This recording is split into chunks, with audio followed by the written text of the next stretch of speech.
Good afternoon. Welcome to the afternoon portion of our Yom Kippur worship here in our virtual Temple Micah sanctuary. I want to begin by saying this is the Yom Kippur moment that I've been anticipating since early July. I read Professor Glaude's new book, Begin Again, James Baldwin's America and its urgent lessons for our own, the weekend after it came out, and I was riveted. I mean, how can you not love a book that is so challenging and so learned and so beautifully written? But there's so much learning in it. James Baldwin, Maya Angelou, Emerson, Thoreau, even Job, all under one roof, so to speak. I was loving the book, devouring it, and then Theodore Adorno too? I thought to myself, pardon me, this is more than amazing. It doesn't get any better than that. I want to tell you all, simply read the book.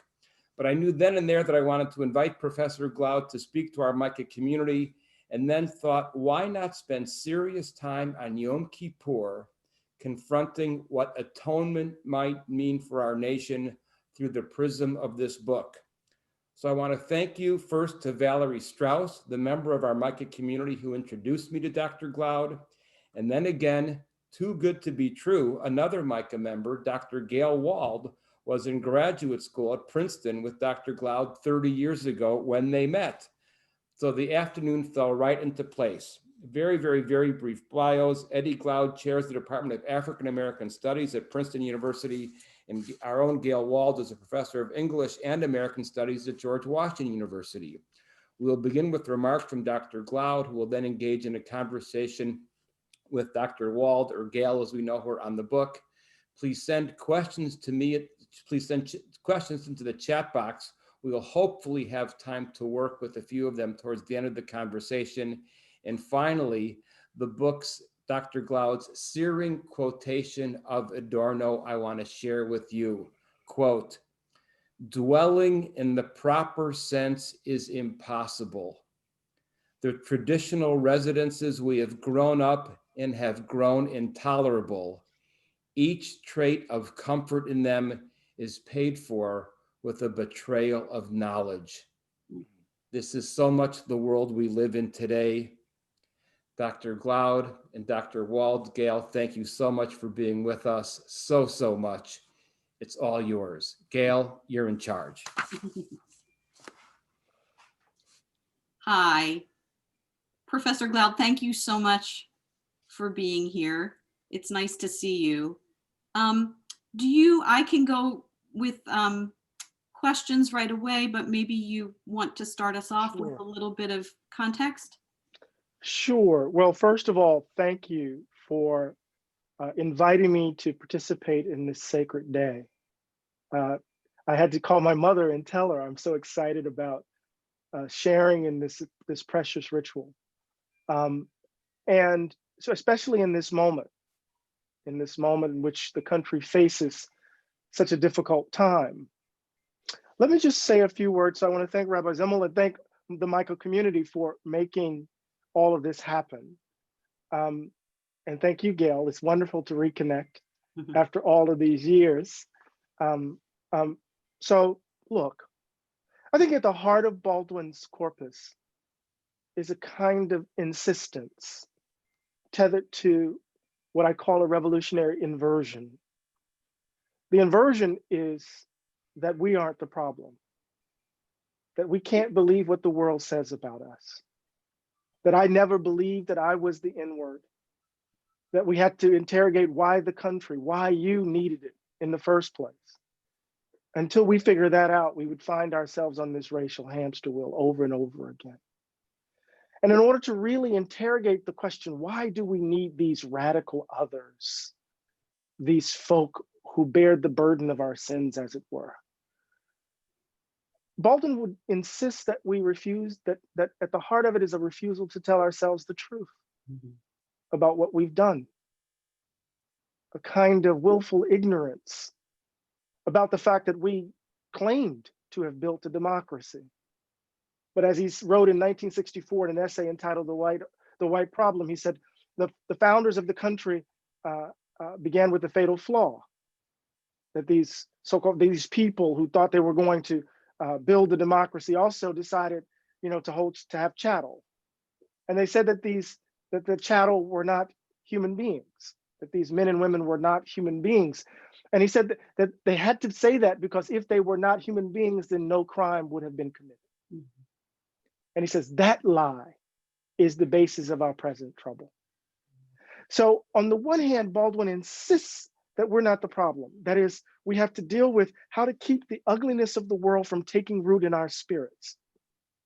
But he also insists that the country, that white America, understand and confront their ghastly failures, tell the truth about what they've done, because innocence, to claim innocence, is also part of the crime.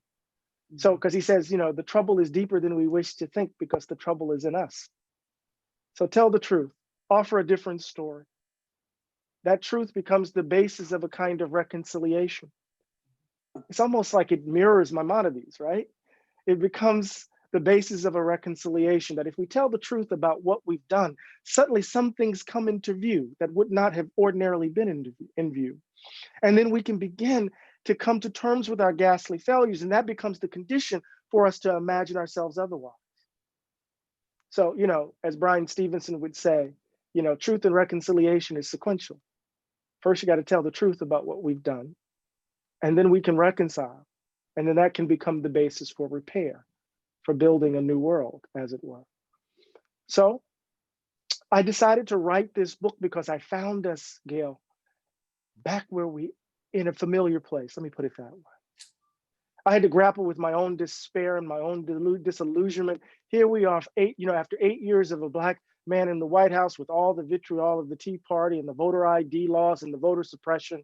Here we are, right, having to deal with the fact of Trump and Trumpism, the ugliness of America's underbelly, the ghost haunting out in the open, and another generation having to grapple with the fact that white people still believe that they're better than others. I had to deal with this question, I deal with this conclusion. My God, they've done it again. And I had to deal with it, and my dad had to deal with it, and now my child has to deal with it. He has to go out and risk his life in the midst of a global pandemic in order to protest police killing us, right? 8 minutes and 46 seconds of public lynching right in front of us.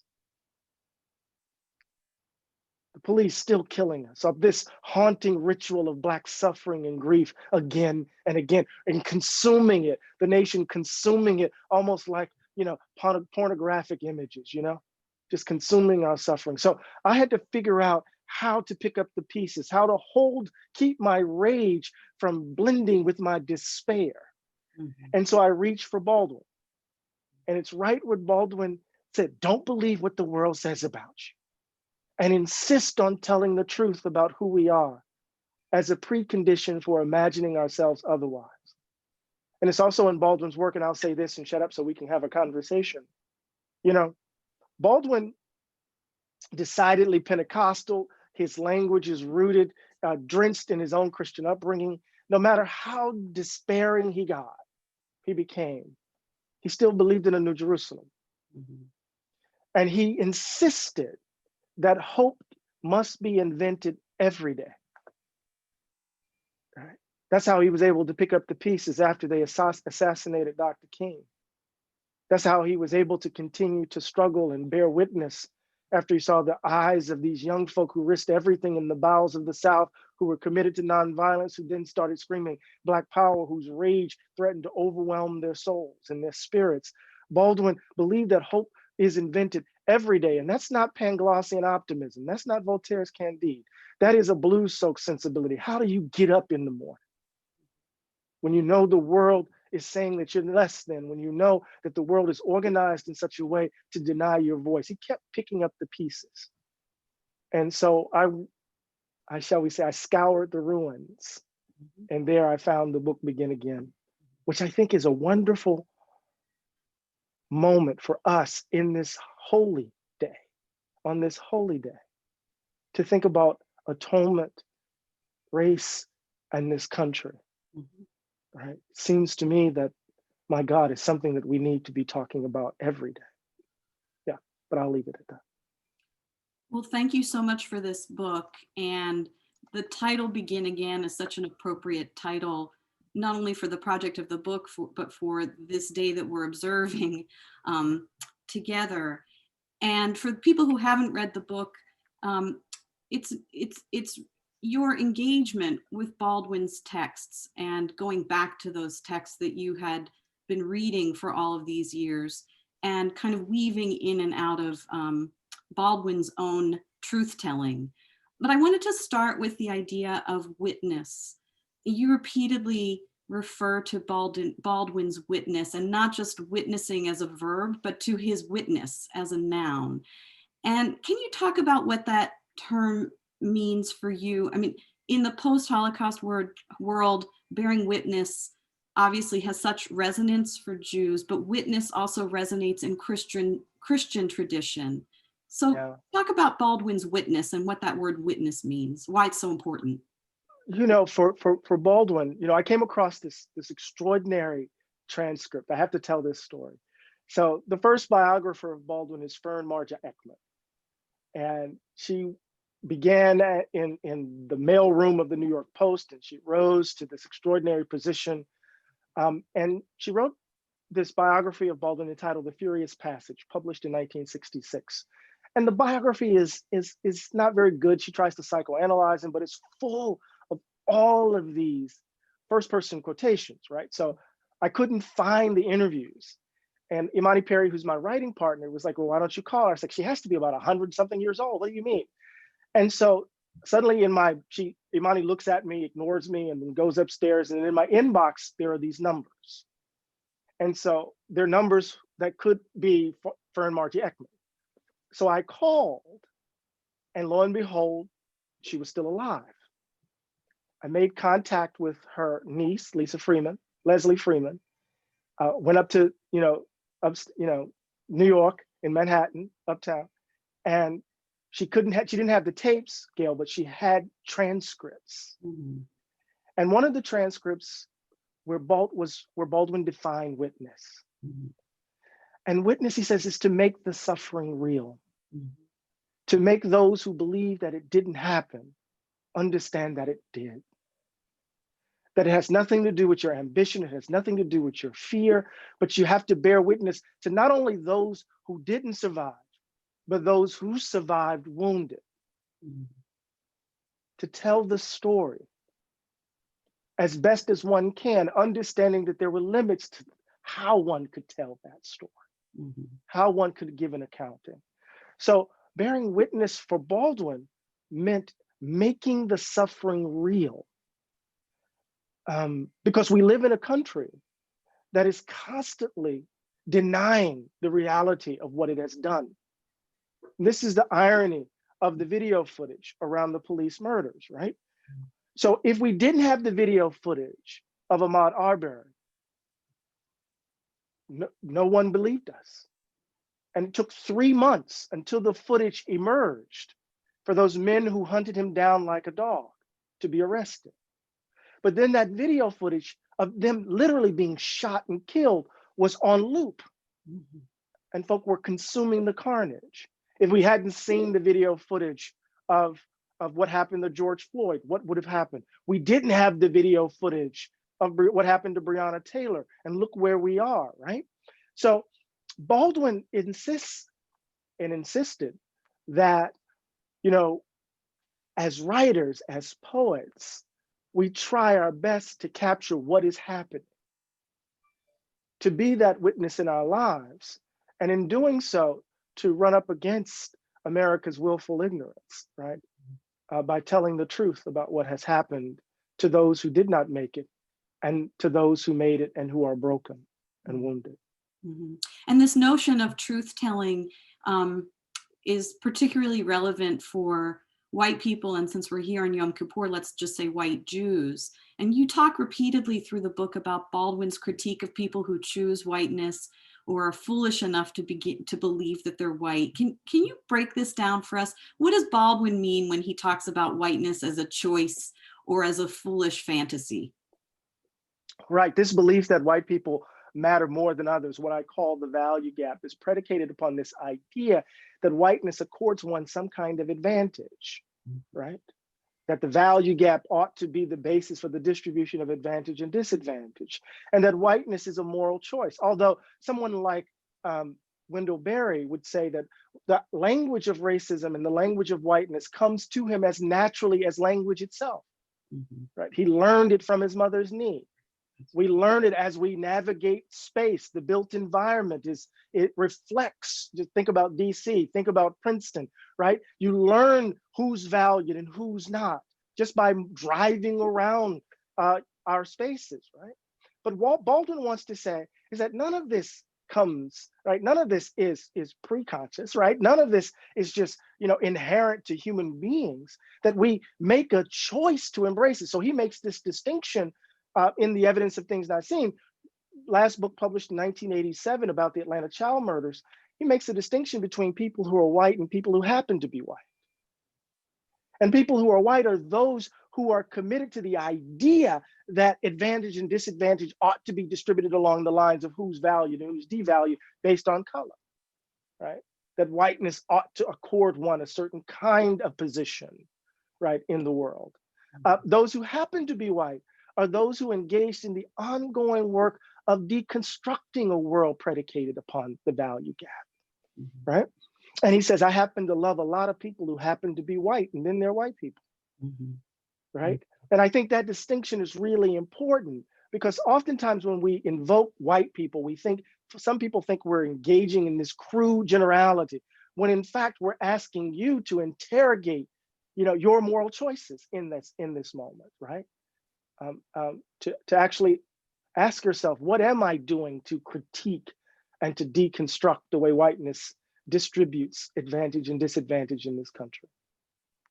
And Baldwin was so, you explain this better than anyone else, but Baldwin was so profound in his observations about how what you call that value gap is learned and is culturally reproduced and is passed down. It reminds me, something that struck me years ago, Patricia Williams in The Alchemy of Race and Rights has this passage where she describes being on a train and seeing parents talking to a child and teaching the child to think through what you call that value gap, teaching the child a kind of racial logic that the child isn't born with, but is learning. And she has this aha moment, which always gave me chills to read, that the child is learning racism in the context of love, right, from a parent. And kind of Baldwin, I think, was so smart, and you're also, such a good guide for kind of trying to think of these things and what happens when, that kind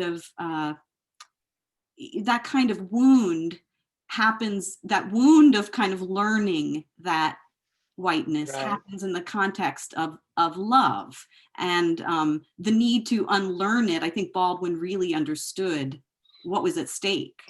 Yeah, and for us, having to unlearn or to keep at bay, the opposite effect, that you learn racism, you learn value in love, and we actually learn, right, how we are devalued, right, in these spaces. So an example, a colleague of mine was at the Philadelphia Library, and there are always classes, students, around, and you had a Montessori class, predominantly white, and the students were running around, being children, laughing, screaming, tagging. You had a Quaker school, a little bit more integrated, but the students were free, laughing, and they were all about 7, 8. And then you had a charter school of Black kids, and they were regimented. The professor was holding up, one finger, and the students, they were already being socialized into how their bodies should occupy space, right? They were being militarized as the only way they could be seen as having potential, right? That they had to be disciplined, contained. Joy was not their possession, right? So at the very moment in which one child is being nurtured in love to believe that she's valued more than another child is being socialized to believe that they are less valued, right? This is why, I'll say this really quickly. I've been asked over and over again since this spate of police murders, tell me about the talk that you have to give your children, that you had to give your son. Tell me about the talk. What do you have to say to him about his interaction with police? And I started to say, no, I said, I want to know what you're telling your child, right?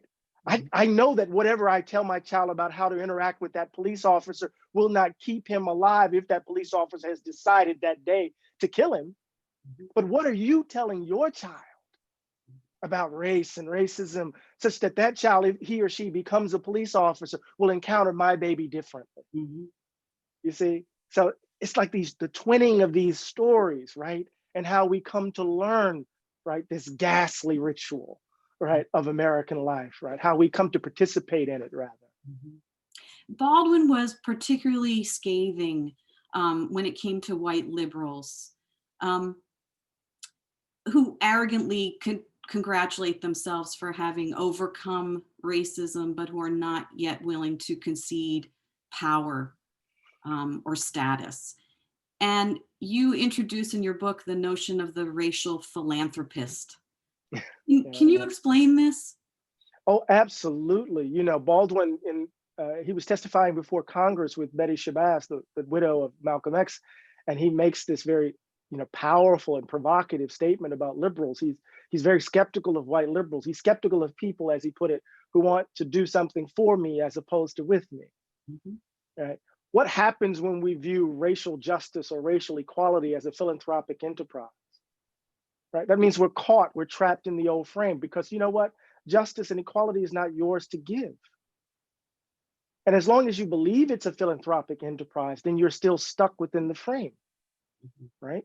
And so part of what we have to do is to disrupt it. You think about this, right? So remember when, as flawed as it was in New York City and Manhattan, a space where you had, liberals who supported Hillary Clinton, but the moment they started talking about integrating schools, doing things to try to move, to try to desegregate schools in Uptown and Manhattan and the like, oh my God, these liberal parents lost their damn minds, right? Because for so many people in this country, justice is a zero-sum game. And so if we could just write a check and say, you're fine, continue with this charitable framework, then we don't have to deal with the ugliness of our own complicity, right? We won't have to deal with the ugliness of our own commitments, as it were. We can just, sign the check and send our guilt with the check, right? And so racial philanthropy is part of the problem. It's usually the source of when allyship breaks down, right? It's usually the source of it. And even in Where Do We Go From Here, Chaos of Community, Dr. King makes this claim very early on, where he basically says, white Americans don't seem to be psychologically constituted to address, right, the structure of racism, because they tend to view it, I'm paraphrasing him, as a charitable enterprise, right? But again, equality is not yours to give me. And in the beginning of Fire Next Time, written in 1963, in the letter to his nephew, Baldwin tells his nephew, you have to understand what I mean by acceptance and integration. I'm not saying that you must become white. They're deluded to believe that the issue is that you must become like them. No, not at all. Not at all. There's so much to respond to in that. In the book, you write that there's 3 different things that we need: a new set of symbols or new stories, a new politics, and new policies. And I want to try to ask a question about all of those things, maybe starting with different symbols. You write about the Unite the Right rally in Charlottesville, and you observe that, this is a quote, "America is an identity that white people will protect at any cost," suggesting that we need a new American story. This is a notion, though, that strikes some people with fear and uncertainty. What would we substitute? How do you respond to that? Well, Well, I mean, the fear and uncertainty is understandable. But, Jimmy says we don't run away from our fear, we run towards it. Mhm. Right? What is at the heart of the fear? And it seems to me that we have to figure out how to be together differently, where these categories that have blinded us to each other can be put aside, and we can see the fullness of who we are in all of our cultural specificity. So part of what I say in the book, which is I believe is right, there's nothing about the idea of white America that is redeemable. Mhm. And what I mean by that, there's nothing about the idea that because you're white, that you ought to be valued more than others, that is salvageable. But it doesn't follow from that we are irredeemable. That if we put in place the conditions for imagining ourselves differently, of being otherwise, and then trying to build a world accordingly, we can do that work, I think. It might last well beyond your and my lifetime, but we can set in place the conditions under which we can untether the idea of what it means to be American from this notion that because of the color of your skin, you ought to be accorded certain benefit and advantage. That seems to me a noxious idea that we have to attack at its root. It's scary because I think for many Americans, white Americans, it's very hard to imagine what America is without whiteness, right? They feel like they're going to be overrun, right? It's the fear that animated Jefferson's notes, right? That if we give this up, revenge is immediately on the horizon. We will disappear. And the question, of course, is the issue, of course, is that the we is always aspirational. We want a different kind of we, right? We just have to figure out a different way to be together. Yeah, if that makes sense. Yeah, what's remarkable about the way Baldwin writes about this is his embrace of the notion that we will inevitably fail trying, or a kind of cognizance of the inevitability of failure and the need to persist despite that, or in the face of that foreknowledge. And I wonder about that idea of running toward rather than away from pain, or lingering in the dark moments. It's particularly relevant to our observance now because we ask for forgiveness knowing that we are going to repeat the same sins, and that's part of the ritual. So in some ways it's built into the ritual that this audience is thinking about, but it seems so powerful to hold those two things in tension together. The necessity of the work and the witness, as you talk about it, and the foreknowledge of the possibility of failure. Yeah, I quote Beckett's Wordsworth Hoe, fail again, fail better, And I think it's important to hold that view, particularly for those of us shaped by, the American ideology, the American illusion, as it were, because we're so quick to want to reach for self-congratulation, right? It's like Mario Cuomo telling the activist in the streets, go back home now, you got what you wanted, right? And here we are still tinkering around the edges of fundamental criminal justice reform in the country. And so this idea of resisting self-congratulation is really important because we're always unfinished, right? This idea of putting aside perfectionism, right? The aspiration for complete wholeness. I come from a tradition where wholeness can get you in a lot of trouble. The aspiration for wholeness, where in fact, I tend to read Baldwin as Emerson across the tracks, right? As bringing Emerson across the tracks. And what Baldwin insists upon is finding beauty in the brokenness, right?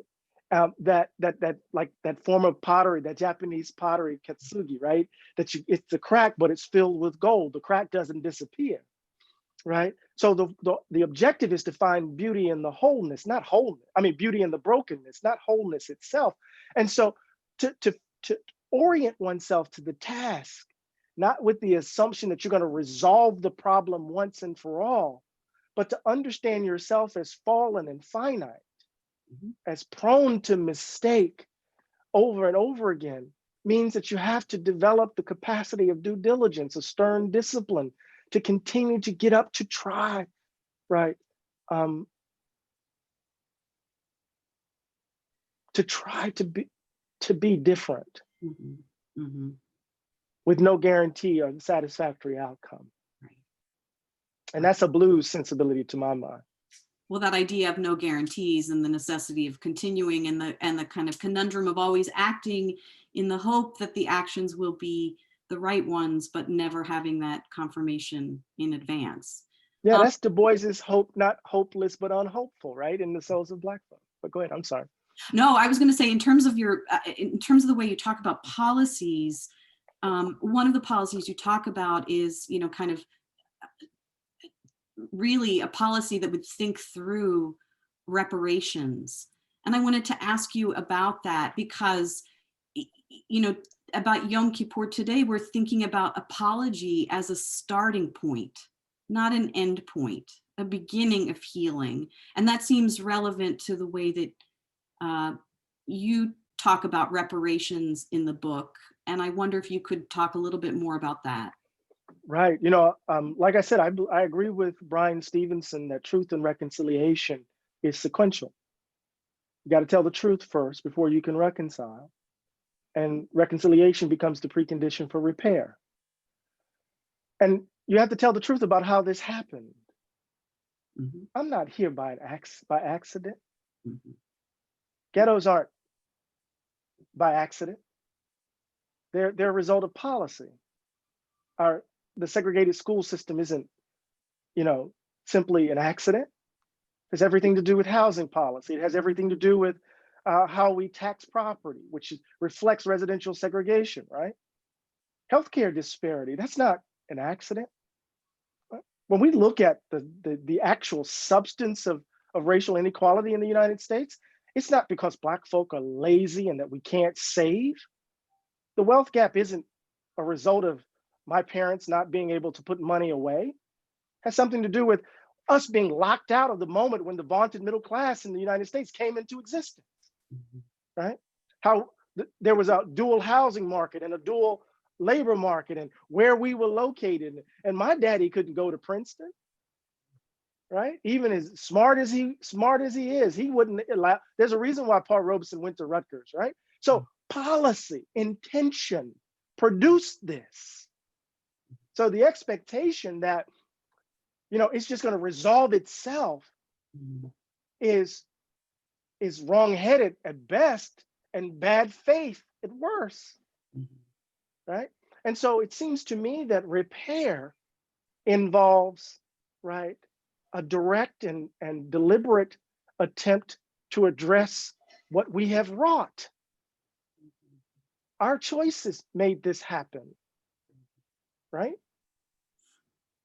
And it seems to me that unless you admit that, and Baldwin would say this over and over again, one of the most exhausting things about being Black in America is the ongoing work of having to convince white folk that what's happening to us is real.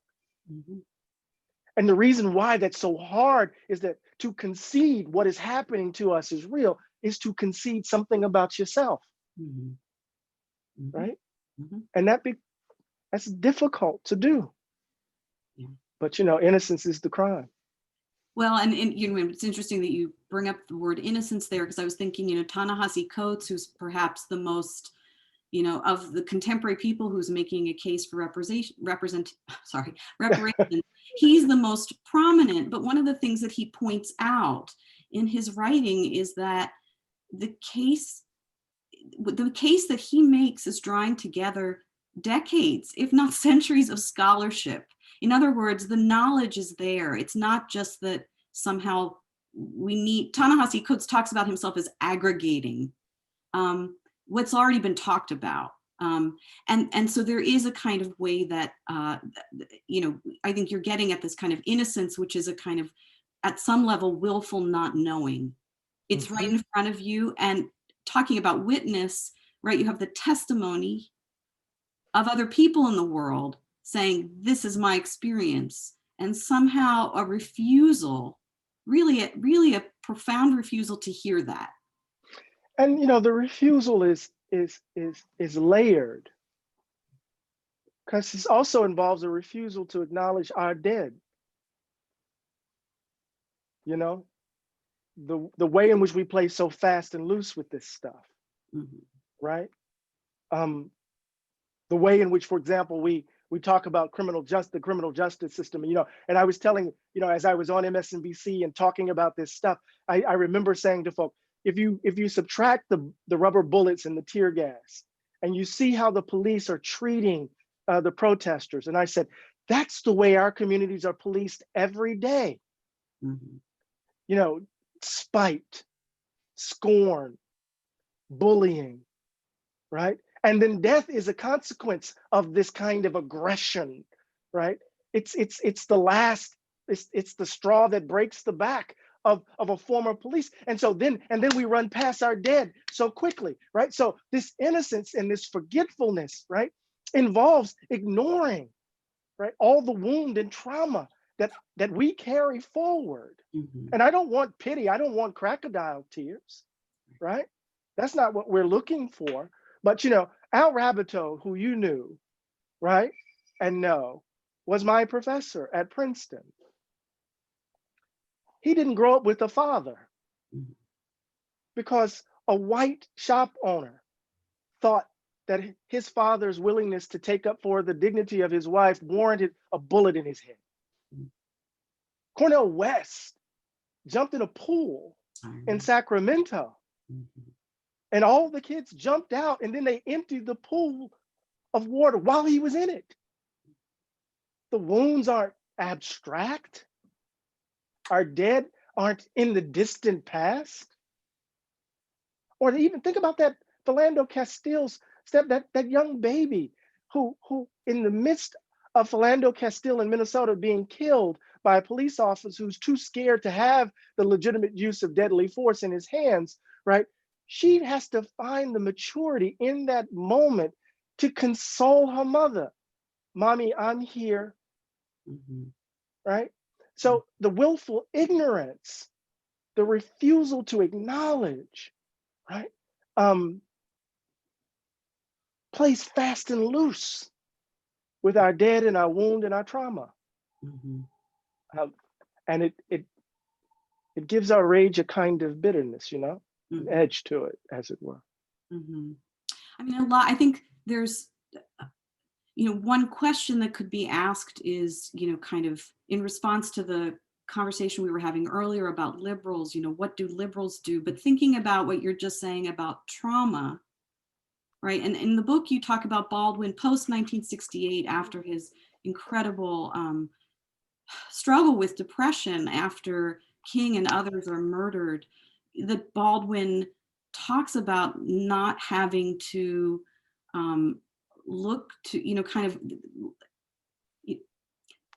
abandoning an interest in an investment in what white people will do or think, right? In a certain way, tending to, what he would call our own wounded. And I wonder about, the kind of how, given all of that in the mix, and when you bring trauma in and thinking about witness and how the traumatized person in some ways can't, witnessing is a piece of healing someone else's trauma, is kind of holding them up by bearing a certain kind of witness.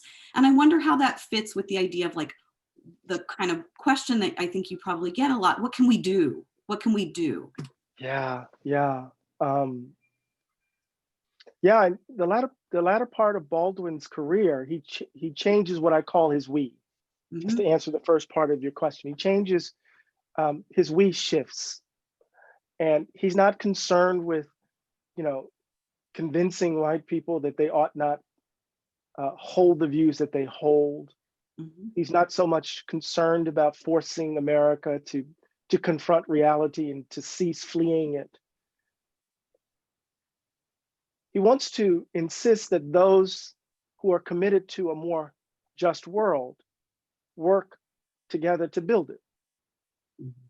That you and I only have a certain amount of energy, like a finite amount of civic energy, and we spend so much time trying to convince those who hold noxious views not to hold them, that we don't have enough energy left to actually build a world Mhm. where those views have no quarter to breathe. Mhm. It seems to me that we have to figure out, again, I keep saying it, a new way of being together. Mhm. And that's going to require not so much trying to compromise and convince those who are committed to the idea that white people ought to be accorded advantage, but rather we have to spend our energy building a world where that's not true. That's where I want to dedicate all of my, and for Baldwin, that's not about a kind of division between black and white, right? I mean, there's a wonderful line in one of his essays, as he resigns from The Liberator, over the issue of anti-Semitism. And Baldwin says, we can't become like them, right? This is one of the reasons why he wants to hold off hatred, because hatred will make us monstrous too, right? Even as angry as he is, anger is not hatred, right? And then he says, I want us to do something unprecedented, to create a self without the need for an enemy, right? That's just such a profound formulation for me. And that's going to happen not by tending to whether it's the Trump voter or the person who believes that I should be segregated or go back to Africa. That's not going to happen if we spend our energy trying to convince those folks that they should be otherwise. It's going to happen if we build the world where they see if they hold those commitments, it will accord them no advantage whatsoever. That's a whole different kind of world to be in. And I mean, connecting to what you say there, bringing up Trump, one of the things that your book argues or advocates is that we not exceptionalize Trump. We not fetishize the Trump presidency as something. There might be ways that it's unprecedented, but really, we not fetishize it because you say it deforms our attention. And that's a kind of humility before this history, that we get caught up with a certain micro period in front of us without thinking about the weight of hundreds and hundreds of years. How do we hold on to the uniqueness of this moment without losing sense of its representativeness in our history?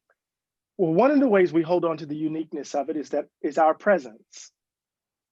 We make the moment unique. I wasn't around in 1965. Right? I was only born in 68. I wasn't a part of the Black freedom struggle. I wasn't a member of the Black Panther Party. What makes this moment unique in part is our presence. And that means that we have to make a choice, a decision. What kind of human being do we want to be? What kind of moral stance will we take? In asking that question, it is, to echo William James, a universe unto itself. But at the same time, we can't be melodramatic, right? And melodrama seeks obvious villains and obvious heroes. Jimmy had his cowboys and Indians. We have our Marvel comics, right? Our Marvel heroes, where we want to identify the obvious enemy so that we can then say they are bad, that person is horrible, and in doing so signal our own virtue, when in fact it's much more complex than that, much more complicated than that, because at the very moment in which we're decrying, the Proud Boys or the Boogaloo Boys, right? We're going back to our segregated apartments, right? We're investing in school systems and the like that reproduce all of this inequality, right? It's easy to let ourselves off the hook when we tell the story of the obvious villain that is Donald Trump. And then we say to ourselves, if only thing we need to do is to get rid of him and then all will be well. If you believe that, I got an affordable townhouse in Washington, D.C. to sell you, right? I, you know. Can you talk a little bit about just you say that in this book that you were reading Baldwin in your 20s, but you couldn't quite come to terms with what he was writing about, or you didn't want to think about some of those things, or you were attracted to other ideas. And kind of now, having finished this book and having talked about it a lot, if you and hopefully you'll continue to talk about it for a long time, and I'll draw attention to this, what the book looks like. Don't leave now and buy it. Don't open a tab now and buy it, but hold that tab for later to buy it. Can you talk about, kind of your own re-encounter with Baldwin? Yeah, sure. When I first got into grad school, all my first papers were on Ralph Ellison, right? I wrote a general exam with Juanima Lubiano on Ellison's Invisible Man and Michel de Certeau and the practices of the everyday, right? And I remember I loved Ellison's elegant pose, right? Mm-hmm. I could read Shadow and Act, and people would say, "Oh, I could see he's engaged with Kenneth Burke here in philosophy of literary form," right? The performance of the bibliography was clear, and he didn't make anyone necessarily uncomfortable. Even when he was destroying Irving Howe in Shadow and Act, right? No one was red-faced. Baldwin was much more demanding.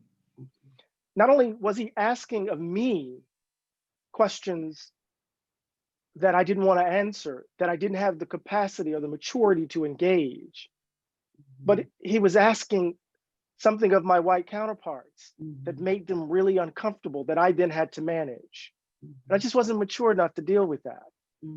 But Baldwin believes in the Socratic dictum that the unexamined life is not worth living.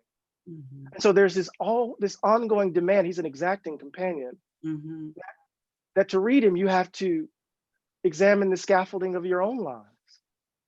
I had to confront that I'm a vulnerable little boy, right? That I had to go, he's telling me to do my first works over. What does that mean, right? I had to confront the choices that I made in order to deal with the wound of my own father, right? And that's a precondition, right?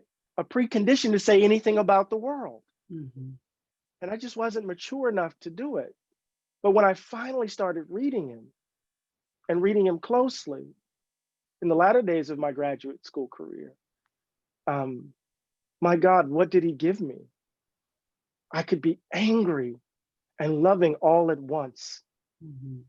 I could be present in what I was writing. I didn't have to hide behind a perfectly fitted mask. I could be present in all of my blemishes and vulnerability. I could be fully human on the page. And even though our scholarly training, tries to keep us reserved, and we have to perform these internecine debates and perform our mastery of bibliography, what this book afforded me to do, even though I was drinking way too much as I was writing it, was to allow my sentences to dance, because Baldwin was allowing me a kind of freedom that I hadn't had before.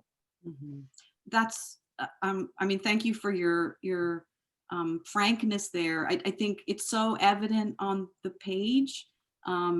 It's such a lovely book to read. It's so rewarding, not only in terms of learning with Baldwin and learning about Baldwin through your eyes, but also kind of, the mix of various things. It's really a beautiful, beautiful book. Baldwin, I don't know if this is your phrase, the phrase, his elegant despair. It's you his, talk about Ellison's elegance. And I love, there's so many phrases that I wrote down. Now I get to teach this book someday, hopefully. Hopefully when we're in a classroom again.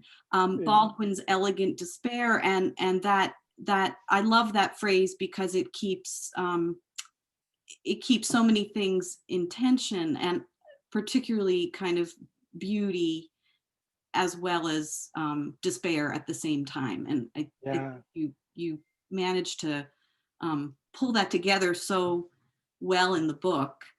I want to ask about the idea of an elsewhere, because it's kind of maybe as a way of taking us out. It's a word that's popular in Black cultural studies right now, Black critical studies. The idea of an elsewhere, a kind of the idea of kind of using our imagination to kind of create the world as we want it to be, and investing in that vision, and taking seriously the ways that imaginative work can get us to those places where we want to be. And also you talk about the elsewhere as kind of creating a space to recharge and heal, to re-enter the fray. Baldwin never achieved that elsewhere, though he tried very hard. And I wonder if you could just tell us, because it's a word that comes up, you know, how you think of that elsewhere. In some ways, I use the word elsewhere in the book.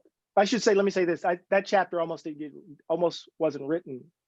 I was supposed to go to Istanbul, and I was going to retrace all of his steps.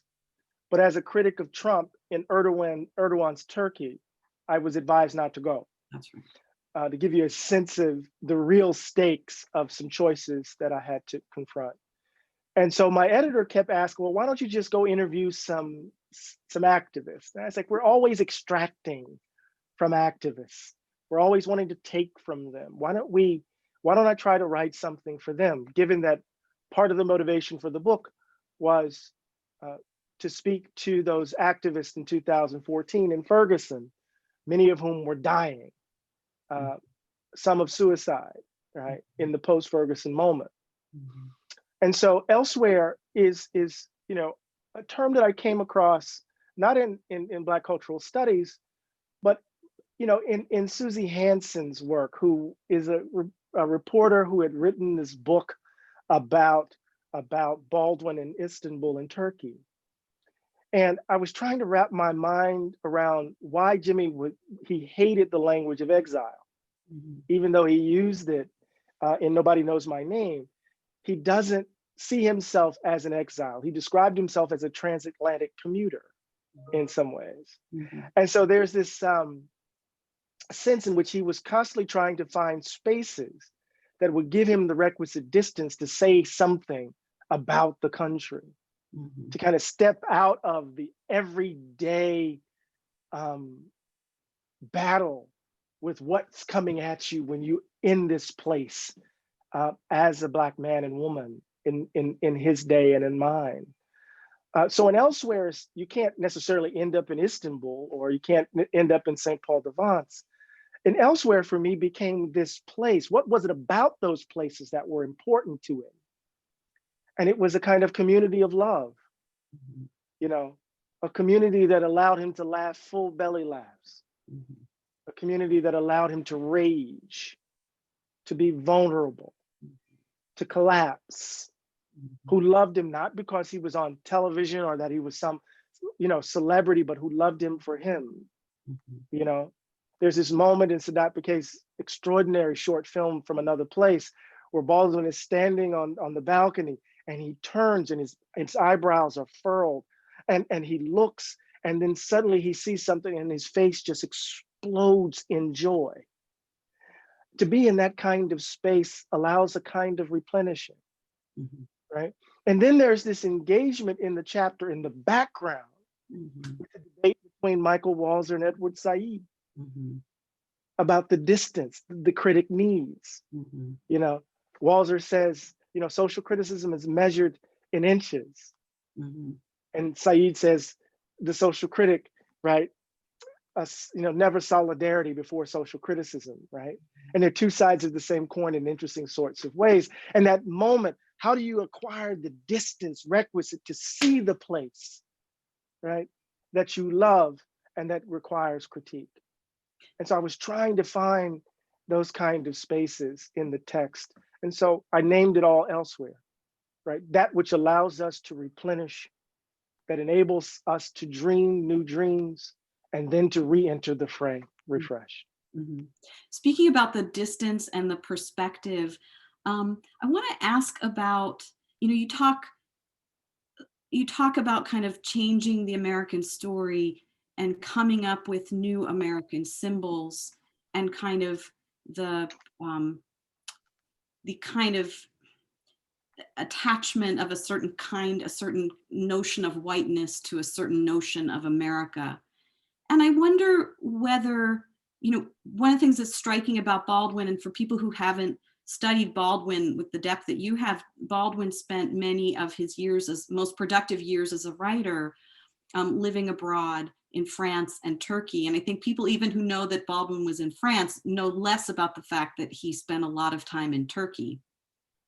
But I wonder if you think that we tend to see some of these issues too narrowly in a nationalist frame. In France, Baldwin, you write about this, in France, Baldwin experienced a kind of relief from a certain kind of American racism and a kind of white racializing gaze. And on the other hand, he was very attuned to the treatment of Algerians in Paris, for example. And I wonder about, about the national frame versus thinking about some of these things beyond the national frame. Absolutely. One of the most insidious dimensions of the American project is that it seeks to occupy everything in your head. Everything becomes an argument about it, right?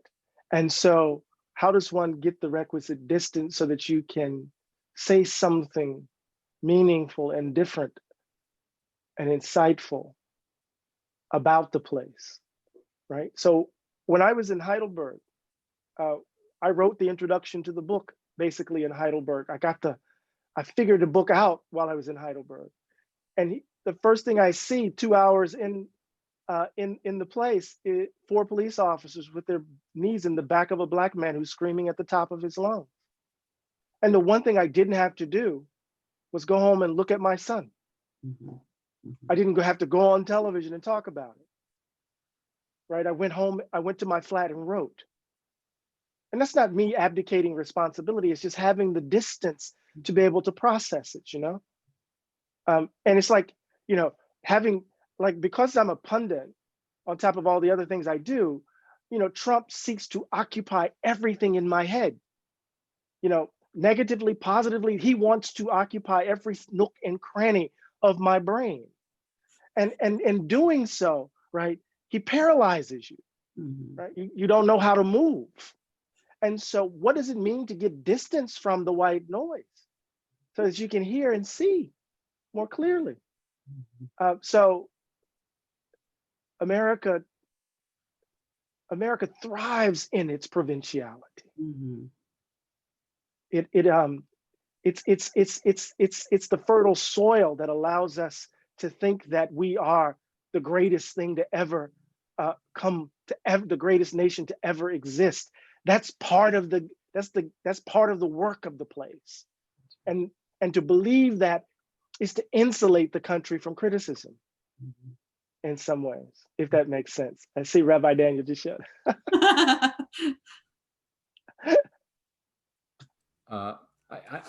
This has been extraordinary. I do not want to take advantage of your time. Gayle, this has been phenomenal. Eddie, I'll call you Eddie. You said privately I could call you Eddie. Thank you so much. Can I ask you one last question from kind of a religious, biblical viewpoint? This has been simply extraordinary.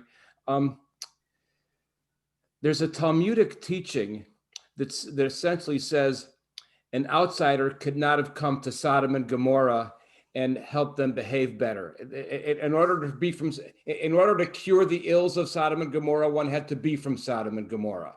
So I'm holding that, a kind of a certain wisdom of that in one hand, and then kind of a teaching that I've read years ago of Abraham Joshua Heschel, who wrote about white America. No one wants to see themselves as Pharaoh. And which I also see has a kind of a deep truth to it. And so I like your formula. We can't worry about the others that we have to go forward together.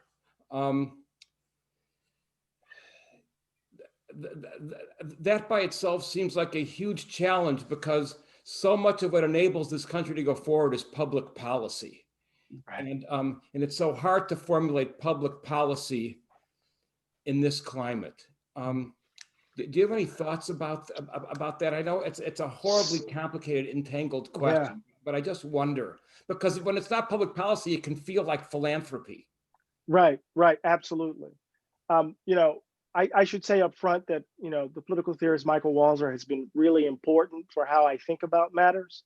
And the way in which Walzer thinks about the prophets, and particularly Jonah, is a wonderful, interesting way about what does it mean to not be from a place and to prophesy, right? It's really fascinating, and he does some really interesting work in that regard.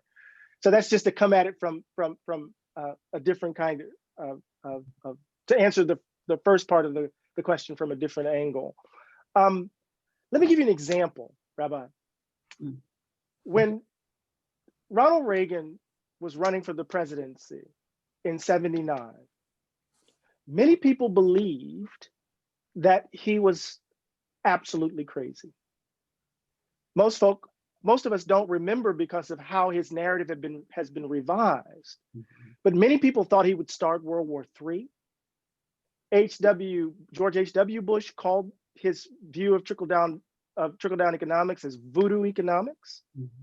Everyone saw Ronald Reagan as an extension of the radicalism of the Goldwater branch of the Republican Party.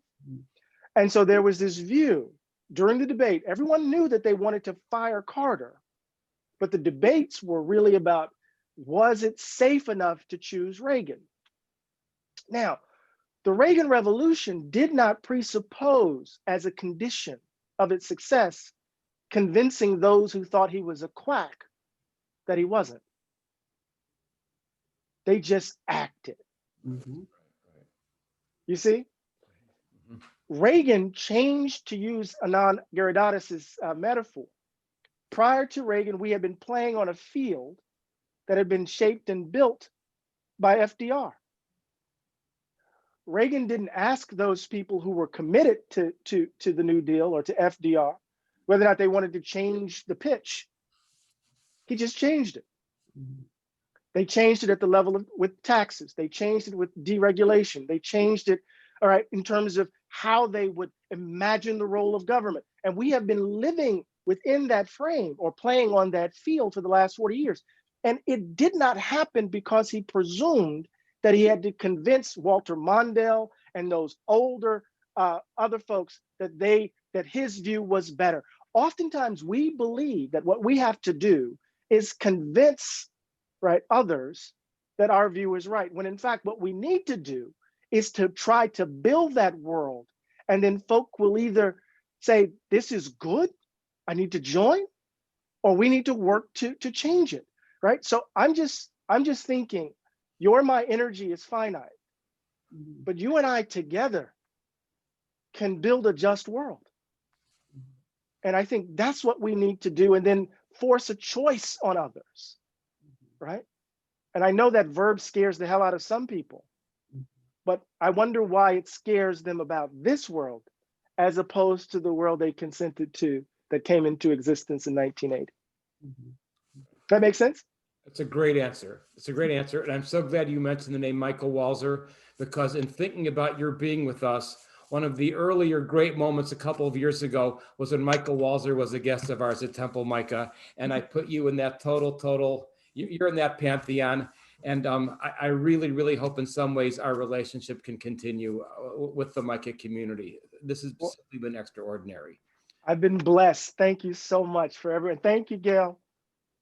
Thank Gayle, you. thank you so much. This has been simply been extraordinary. I'd like to close with a prayer, and then Deborah will lead us musically.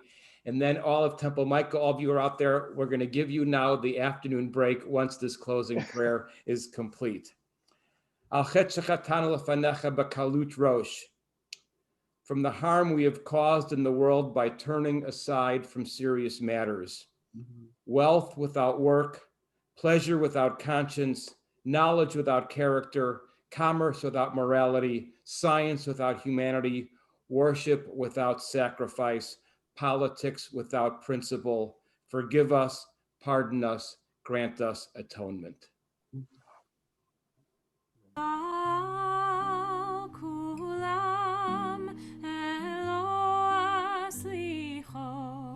Slach lanu, mechal lanu, kaper lanu, ve'al kulam elo aslichot. Slach lanu, mechal lanu, slach lanu, mechal lanu, kaper lanu.